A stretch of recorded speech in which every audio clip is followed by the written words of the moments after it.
How to disable smart data saver on Android phone. Hello guys, in today's video I'm gonna show you how to disable smart data saver on Android phone. First, then open settings, and then just here you need to find the mobile network, click on it,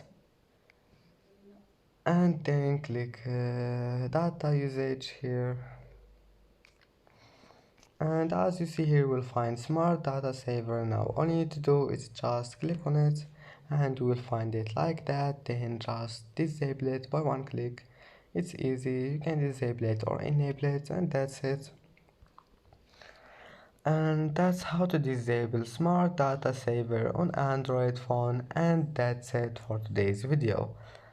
If you like this video, don't forget like and don't forget subscribe, and thank you for watching this video until the end, and see you in the next video.